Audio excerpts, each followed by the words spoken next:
On Monday, BuzzFeed headlined, "These 8 men own as much wealth as half the world." This vital bit of information came with this supporting fact, courtesy of BuzzFeed special correspondent James Ball and UK editorial developer Chris Applegate. Quote, "The world's 8 richest men are worth $426 billion. The world's poorest 3.7 billion people together own $409 billion, $17 billion less." These statistics came courtesy of Oxfam. BuzzFeed tuts, quote, "The findings shed stark light on the scale of inequality across the world, with the figures also revealing that the wealthiest 1% of the population together own more than the remaining 99% combined. The 8 men who own as much as half the world are Microsoft founder Bill Gates, Zara founder Amancio Ortega, U.S. investor Warren Buffett, Carlos Slim Hilo, owner of Mexican conglomerate Grupo Carso, Amazon founder Jeff Bezos, Facebook founder Mark Zuckerberg, Oracle co-founder Larry Ellison, and businessman and former New York City Mayor Michael Bloomberg. Oxfam, which routinely stumps for global redistributionism, bewailed the wealth divide. Said, quote, "While 1 in 9 people on the planet will go to bed hungry tonight, a small handful of billionaires have so much wealth they would need several lifetimes to spend it. The fact that a super-rich elite are able to prosper at the expense of the rest of us at home and overseas shows how warped our economy has become. Inequality is not only keeping millions of people trapped in poverty, it is fracturing our societies and poisoning our politics." First off, there is no indicator anywhere in this report that the wealth of the world's 8 wealthiest men was ill-gotten. There is no record of them enslaving people or robbing banks or burning down rival businesses. The reason these people are rich is because they have founded businesses that created better products and services and engaged in more consensual transactions than any other people on planet Earth. Bill Gates' Microsoft created a reputed 12,000 millionaires among his employees. Microsoft currently employs more than 100,000 people. Microsoft employees have given more than $1 billion to charity. Microsoft products have made millions of lives easier and better and millions of businesses cheaper to run. The same is true for Amazon, one of the world's great companies. Certainly, as a consumer, I benefit from Amazon every single day. It's true of Zara. My wife loves it. It's true of Facebook. It's true of Oracle, among others. Where exactly is the great sin? Oxfam's implication seems to be that wealth belongs to the collective, and we must therefore reallocate it.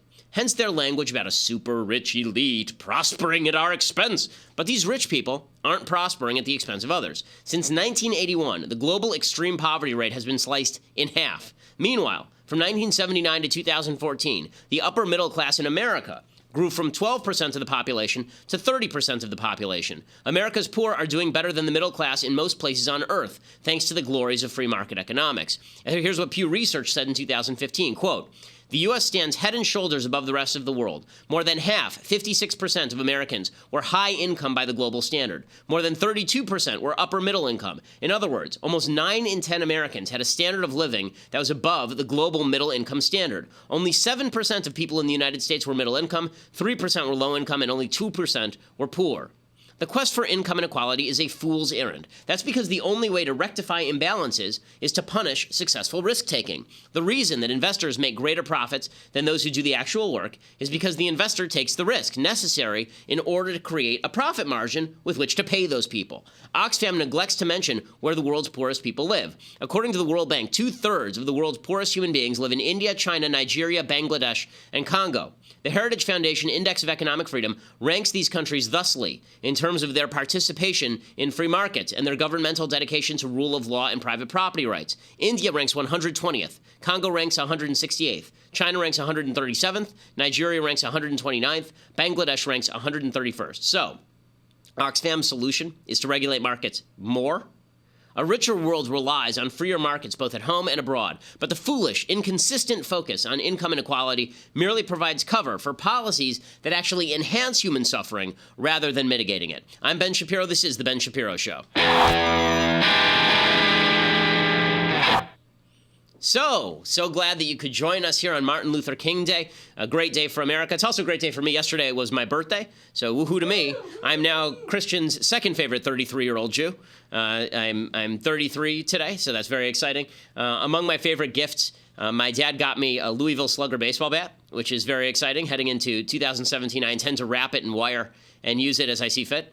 And also, my wife got me, she got a mug for herself that said, "I don't need Google. My husband knows everything." She's going to take a picture of herself drinking from that mug and put it on a mug for me. So that's very exciting. I'm very excited about that. Also, it seems that the good folks at the Daily Wire, Mathis and Jonathan and Austin and the rest of the crew, Bailey and Cynthia, everybody. They got me these wonderful gifts. So let's just open one right now. Let's see what's in here. I'm very excited to open these gifts on air. Let's see what we've got. Oh, wow. Wow. Yes! It's just what I've always wanted. It's an ad read. Thank you to Blue Apron, one of our sponsors, for sponsoring the program. Blue Apron, fantastic service. Have a lot of friends, have a lot of relatives who use Blue Apron. Blue Apron, the way that it works is that they send fresh ingredients to your house with the recipe, and all these meals are able to be cooked in 40 minutes or less. The recipes apparently are all fantastic. That's what I've heard from everybody who's tried Blue Apron. For less than $10 per person per meal, Blue Apron delivers those seasonal recipes along with pre-portioned ingredients to make delicious home-cooked meal. There's variety. You can choose from a variety of new recipes every week, or you can let Blue Apron's culinary team surprise you. The recipes are not repeated within a year, so you're never going to get bored, which is great because at our house we have like a weekly rotating menu, and it gets boring really, really fast. Blue Apron makes sure that doesn't happen. Again, they all have the step-by-step, easy-to-follow recipe, and everything is guaranteed for freshness. Check out this week's menu, and you get the first 3 meals for free with free shipping if you go to blueapron.com/Shapiro. It's a big thing in LA. Like everybody in LA is using Blue Apron now, which is just fantastic. It's blueapron.com/Shapiro. You will love it. Everybody I know who's tried it absolutely loves it. blueapron.com/Shapiro. So check that out. Blue Apron is a better way to cook. Oh, thanks, guys. Oh, you got me a cupcake. Oh, that's so nice. Look at that. Is it kosher? Yes, it is. Wow. A kosher cupcake. Well, happy birthday to me, gang. Woo. Oh, yeah. That's right. So that means I won't go to jail this year. Woo! All right. So now we can actually jump into the news of the day with all the birthday paraphernalia put aside. We can jump into the news of the day. So the big news of the day, obviously, it's Martin Luther King Day. And we'll get to how Democrats are exploiting race because it's Martin Luther King Day. But I want to start that with an article from a guy named Oliver Thomas. Okay, Oliver Thomas writes this piece for USA Today, and the piece is totally nuts. So the piece is titled, this is why it's getting all sorts of attention, the piece was titled, "Whites Killed MLK. Now we honor him." Okay, so I wasn't there, but it wasn't me. Okay, my parents were around at that time, wasn't them. In fact, there were lots of white people who were around at that time, and it wasn't those people, actually. It was just like the guy who did it. But what is this thing really about? It's all about virtue signaling. It's about virtue signaling. So what the piece says is, quote, "Seems like every time Dr. King showed up somewhere, things got torn up or burned up. So we killed him. Not me, of course. I'm not a racist. But who thinks he is? So we tried to fix it. Made his birthday a national holiday. Put him on a pedestal where we can honor him. And he can't poke us in the eye." This neglects a few kind of crucial issues with regard to the civil rights movement. One, a lot of white Americans backed the civil rights movement, which is why it was successful. It turns out that the black population of the United States is approximately 10%. You need a lot of other race allies in order to make a success if you are a minority group. That's just the reality of politics. Okay, second, if you look at the faces in the Selma March, pretty diverse group. And it was Martin Luther King's recognition, unlike Malcolm X, early Malcolm X, it was Martin Luther King's recognition that you actually needed to work with people across the racial spectrum in order to move forward with individual civil rights that made him successful. He was successful not just because he was a fantastic orator and a really profound thinker on racial matters, but because he actually had the foresight to reach out to people who are not black as allies. But today's civil rights leaders are not interested in that. Malcolm X actually won the war. I think Martin Luther King won the battle, and Malcolm X won the war in a lot of ways, because now we have racial polarization on all fronts. Not even late Malcolm X, like after Malcolm X became an actual Muslim as opposed to a member of the Nation of Islam, and started talking about racial tolerance, and then got shot for his trouble by the members of the Nation of Islam, allegedly. But like early Malcolm X, like White Devil's Malcolm X, like there's a certain resonance to that in today's politics that was supposed to be gone a while ago. Well, so this white preacher, this fellow Thomas, Oliver Thomas, he continues along these lines. He says, quote, "I'll let Ta-Nehisi Coates boil it down for you." First of all, you should never let Ta-Nehisi Coates boil down anything for you. Ta-Nehisi Coates is a wildly overrated writer. He's a wildly overrated thinker. I mean, I think that Ta-Nehisi Coates' worldview can be summed up by the fact that he wrote in one of his pieces or in his book that during 9/11, he was sitting on the top of his apartment building watching 9/11 happen, and he didn't feel anything. Ta-Nehisi Coates said, quote, so this is from Oliver Thomas, "White society was not achieved through wine tastings and ice cream socials, but rather through the pillaging of life, liberty, labor, and land. In short, through 3 centuries of kidnapping, torture, murder, and rape. We built an entire society on these bruised and broken backs. That and countless Native Americans driven off off their land. I have been asked to speak at a Martin Luther King Day event, me, a white preacher, speaking to a predominantly black audience filled with gifted preachers. Well, here's the message. No white person understands the black experience. And this is what the left wants you to take away from Martin Luther King Day, is that you should judge people by the color of their skin, not the content of their character. And we can never have a situation in which a little black child and a little white child hold hands and walk into the future together. We can't have that because the black kid can't understand the white kid, and mostly the white kid really can never understand the black kid. First of all, this is just not factually true. Obviously, we should lament and decry and remember the absolute evils of slavery and the horrors of Jim Crow. But to suggest that American power was built on the back of slavery is economically illiterate and morally obtuse. It really is. Slavery is not an institution that benefits societies economically speaking. It doesn't. Slavery is actually backwards. This is one of the reasons why the North was wildly outcompeting the South during the Civil War. I mean, you would have imagined that the side with all the slaves would have won if slavery were all that great for the economy. Slavery is not good for the economy, it turns out. It turns out that wages are much better for the economy than slavery is. So the idea that we built our economic power on the back of slavery is just not true. We actually built our economic power in spite of slavery. The Great British Empire really became the Great British Empire after outlawing slavery. America got more powerful in spite of slavery. We got more powerful in spite of Jim Crow, not because of Jim Crow. One of the things that a lot of the kind of revisionist racialists like to say is America only became powerful and wealthy because of Jim Crow. Are you kidding? It turns out that taking 10% of your population and treating them like animals is not good for the economy. It's not actually good for the economy. You're losing all of the intellectual, forget about the moral issues involved, forget about the moral evil of that. You're losing all the intellectual capital. You're losing all the hard work. You're losing all the marketable skills. The Constitution of the United States is great not because it enshrines slavery permanently, but because it was a step toward abolishing slavery. That's what the Constitution was designed to do. When you hear people talk about the 3/5 law and how racist the 3/5 law was, the whole purpose of the 3/5 law in the Constitution, the whole purpose of the 3/5 provision, is because the North did not want the South to be able to vote for continuing slavery by counting slaves as citizens for purposes of allocation of votes. They came up with this compromise so that they could actually have a functional country. But the purpose of the 3/5 clause was partially to get rid of slavery. The Declaration of Independence, as Frederick Douglass made clear, was not because it was particular to white people, but because it was universal. Frederick Douglass was very passionate about the Declaration of Independence. So all of this is just historically not true, but it's the message of it that's really gross. So what Martin Luther King did, and the reason that you're proud to show videos of Martin Luther King to your kids. My daughter is a little too young to understand it. She's only just turning 3 next week. But as soon as she's old enough to understand it, I'm going to be proud and honored to show her speeches of Martin Luther King at the March on Washington. Because King appealed to our common humanity as individual human beings. The fact that we could understand the black experience, even if we could never fully experience it. We can never fully experience what anyone else in society is going through. I can't live somebody else's experience. That's not possible. But I can understand. I can empathize with what they're going through. And that allows me to really, I can think about what it would be like if I were they, and then I can figure out what exactly to do about that. That's the whole point. Common understanding is necessary in order to cure anything. If you're starting from the point of I can never understand you, that actually leads to more tribalism, not less tribalism. Why would I care about somebody I can't understand? If a species of alien came down and there was no way to understand them, would that generate more sympathy or less sympathy? The whole purpose of establishing lines of communication is to understand each other better. This is counterproductive racially. Martin Luther King's whole shtick, his whole spiel, was that individual decency trumps group grievance, particularly for white folks. Like, white folks can't do this group grievance routine against black folks. They actually have to treat black folks as individuals. And black folks likewise have to treat white folks as individuals. So saying that all whites killed Martin Luther King is just as inane as saying all Democrats killed Martin Luther King.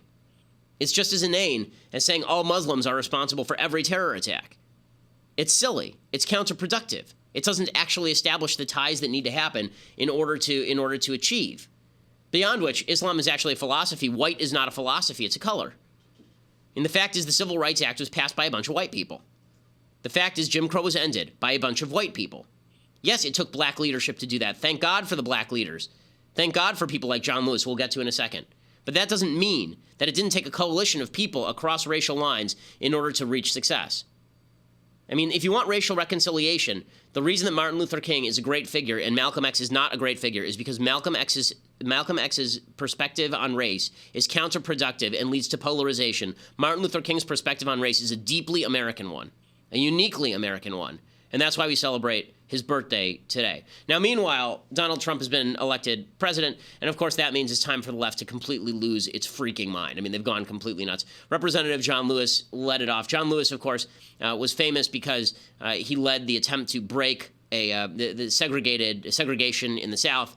He was clubbed about the ears for his trouble. And so real civil rights hero, John Lewis. But just because, as I get older, one of the things that I tend to realize is that there are no heroes, there are no villains. There are just people who do heroic things and people who do villainous things. People are people. Like, you can say if somebody is a saint, over the course of their life, then they're a saint over the course of their life. But a lot of people who do heroic things also say stupid things. A lot of people who do really villainous things also do good things. And it's easier as a human being to label action rather than to label people.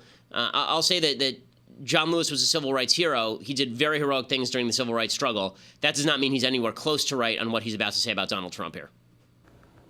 I don't see this president-elect as a legitimate president. You do not consider him a legitimate president. Why is that?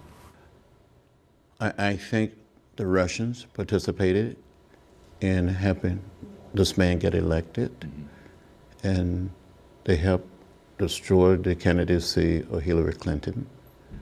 I don't plan to attend the inauguration. It would be the first one that I miss since I've been in the Congress.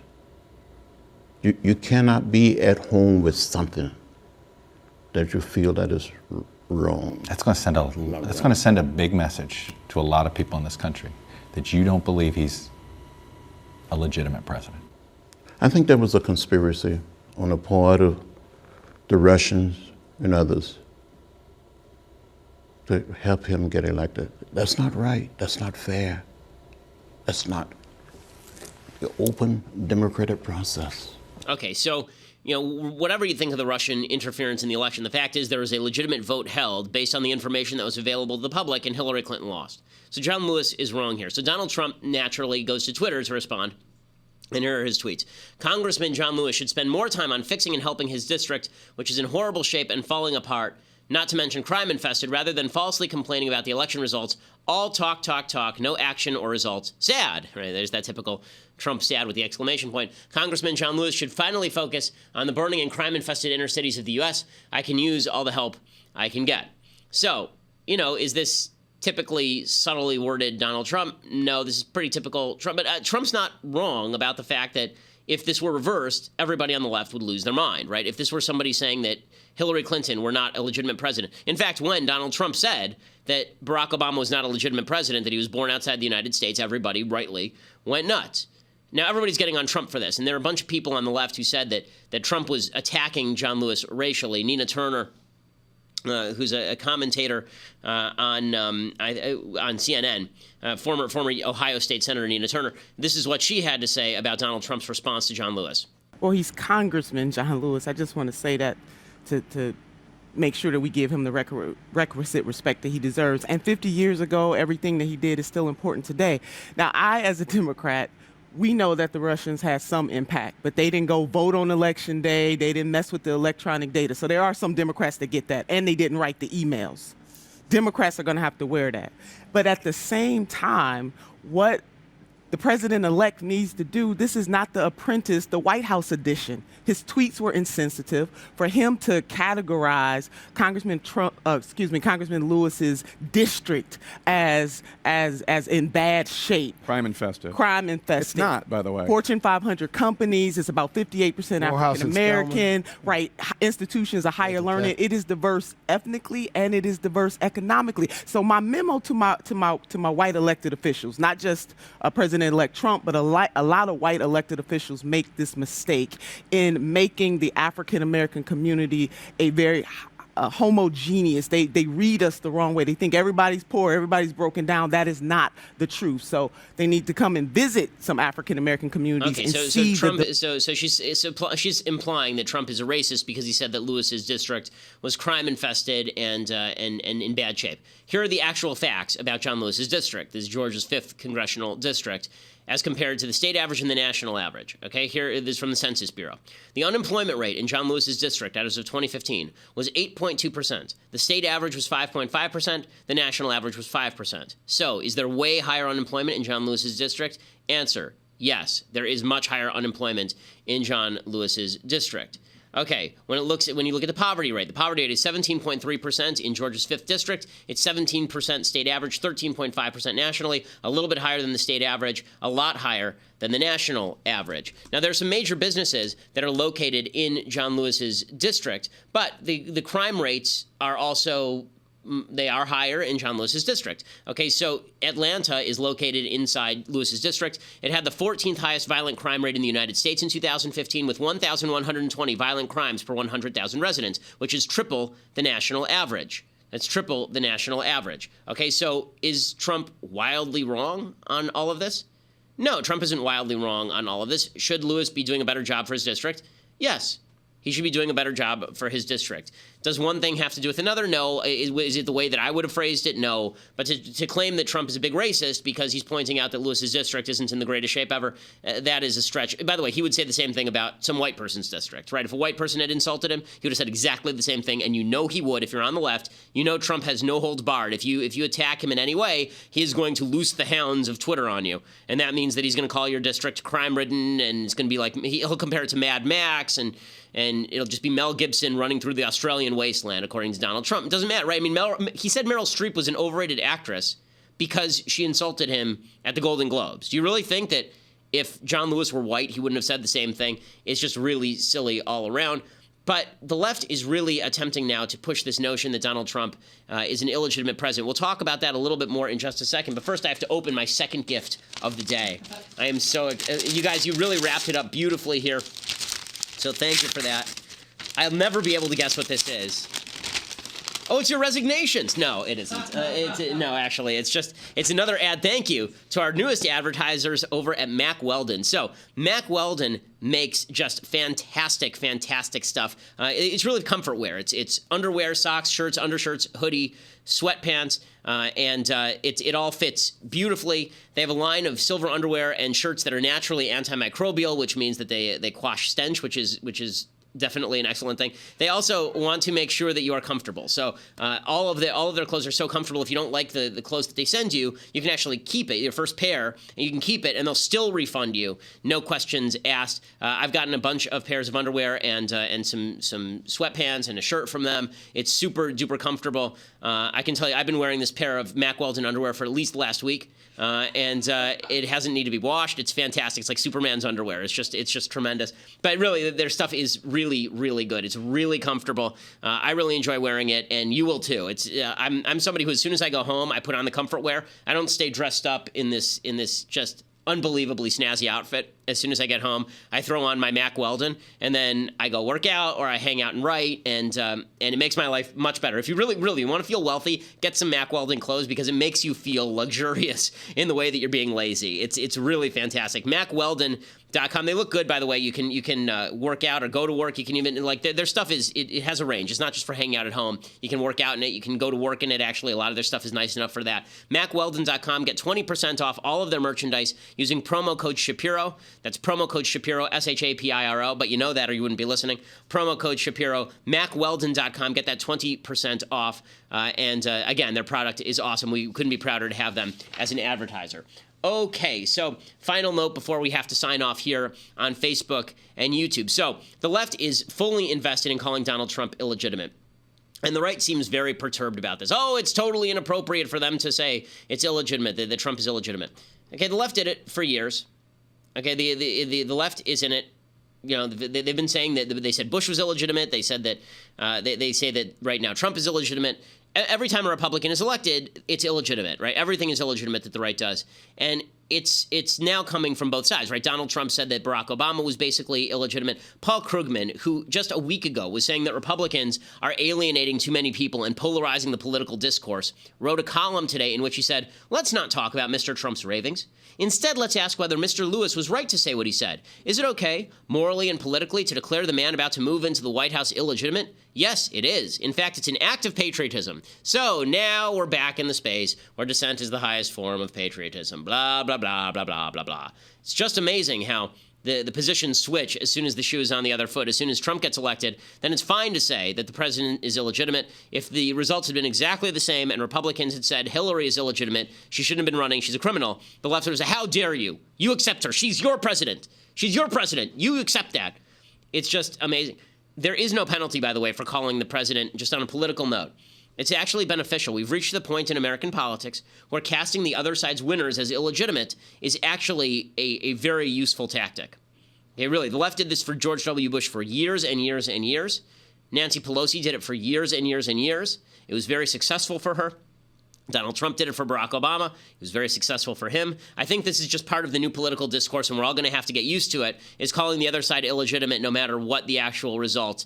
The only time I haven't seen that is with Obama 2012. To Obama 2012, I didn't see a lot of Obama is an illegitimate president from the right, even though he had obviously lied about what happened in Benghazi in order to prop himself up at the end of the election cycle, even though the media were obviously propping him up. He was a legitimate president. I didn't see a lot of that from the right, but it's become sort of a ball to be batted around by both sides, so none of this is particularly surprising. Dianne Feinstein is also saying that Donald Trump is illegitimate because Russia interfered.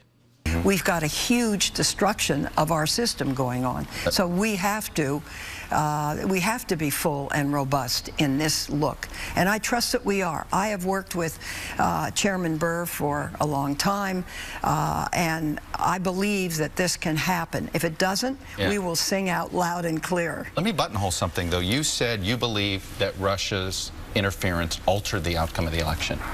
I do. I believe that. So do you believe he's well, it's a combination of a couple of things. I think that, and I think the FBI in the October surprise, I call it an October surprise, of announcing a subsequent investigation, did have an impact. And I believe the Clinton people... So, wow, she invented the term October surprise. Who knew? But, yeah, so the Democrats are just going to keep saying this. The Democratic chair candidate is saying the same thing, that Trump was allegedly elected. We can play that as well.